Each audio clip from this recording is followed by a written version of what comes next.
আবু হুরায়রা রাদিয়াল্লাহু তাআলা আনহু বলেন, ইন্না রাজুলান আতান নবী সাল্লাল্লাহু আলাইহি সাল্লাম, একজন লোক রাসূলের কাছে আসলো। ফাবাসা রাসূলুল্লাহ সাল্লাল্লাহু আলাইহি সাল্লাম ইলা নিসাইহি, আল্লাহর নবী সেই লোকটিকে খাওয়ার জন্য পরিবারের কাছে পাঠিয়ে দিলেন। তার পরিবার বলছেন, মা মানা ইল্লা তুম ইল্লা মা, আজকে আমাদের সাথে পানি ছাড়া কোনো কিছু নেই, বাড়িতে পানি ছাড়া কোনো কিছু নেই, বাড়িতে পানি ছাড়া কোনো কিছু নেই। তখন রাসূল সাল্লাল্লাহু আলাইহি সাল্লাম বললেন, মাইজুফা হাজা, উপস্থিত মসজিদের জনগণ শোনো, কে লোকটাকে মেহমান হিসাবে নিতে পারে? যে লোকটি আমার বাড়ি থেকে ফিরে আসলো, খাওয়ার ব্যবস্থা না থাকার কারণে আমার বাড়ি থেকে লোকটি ফিরে এসেছে, কে মেহমান হিসেবে নিতে পারে?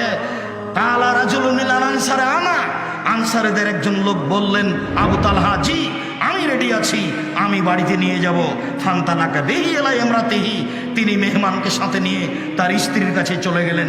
তার স্ত্রীর কাছে চলে গিয়ে বলছেন, আকরিমি যাইফা রাসূলিল্লাহ সাল্লাল্লাহু আলাইহি সাল্লাম, ও আমার স্ত্রী শোনো, ইনি হচ্ছেন আল্লাহর নবীর বাড়ির মেহমান। আল্লাহর নবীর বাড়ি থেকে মেহমান খেতে না পেয়ে ফিরে এসেছে, তুমি এর খাওয়ার ব্যবস্থা করো, তুমি একে সম্মান করো। ফাকালাত, স্ত্রী বলছেন, মা ইন্দানা ইল্লা কুতু সিবিয়ানি, বলেন কি, আমার বাচ্চার বেঁচে থাকার মাত্র একটু খাদ্য আছে, আর কোনো খাদ্য নেই। বাড়ির বাচ্চার বেঁচে থাকার মতো একটু খাদ্য আছে, আর কোনো খাদ্য নেই। তখন লোকটি বলছেন, আবু তালহা বলছেন, হাই তো আমাকে যেটুকু খাদ্য আছে সেটুকু রেডি করো।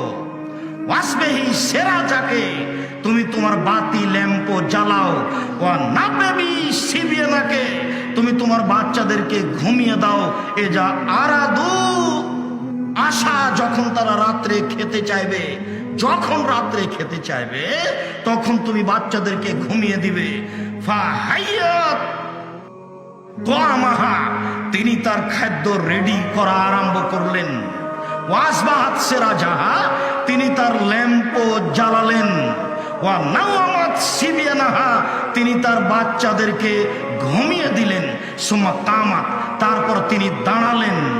কান্নাহা তুসলেহ সেরা যাহা, মনে হচ্ছে যেন তিনি দাঁড়িয়েটা ল্যাম্পটা ঠিক করতে যাচ্ছেন, মনে হচ্ছে যেন তিনি দাঁড়িয়ে ল্যাম্পটা ঠিক করতে যাচ্ছেন।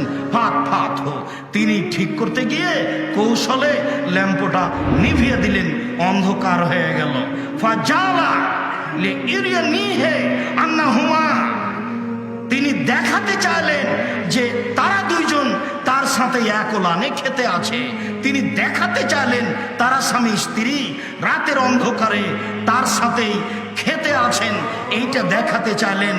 রাসূল সাল্লাল্লাহু আলাইহি সাল্লাম বলছেন, ও বাতা তয় আইনে, স্বামী স্ত্রী ক্ষুধার্ত অবস্থায় সকাল করলেন, কিছুই খেলেন না, বাচ্চাদের ঘুমিয়ে দিয়ে নিজেরা দুইজন না খেয়ে ওইটুকু খাদ্য মেহমানকে খাওয়িয়ে দিলেন।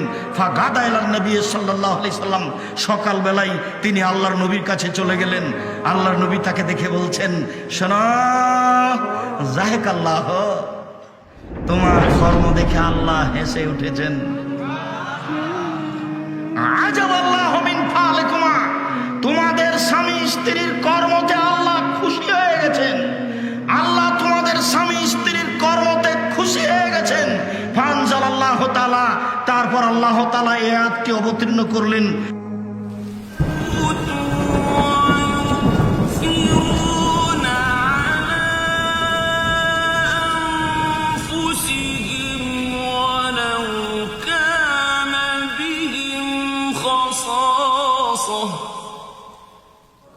তারা স্বামী স্ত্রী নিজেদের উপরে মেহমানকে প্রাধান্য দিলেন, যদিও তাদের কাছে ক্ষুধা ছিল, যদিও তাদের কাছে ক্ষুধা ছিল। সম্মানিত দিনী ভাই বোন, হাদিস তো বুখারী মুসলিম, কোরআন মাজিদ তো কোরআন মাজিদের আয়াত। জীবনে কি করলেন? অনেক পয়সা উপার্জন করলেন, খেয়ে তাকে শেষ করলেন।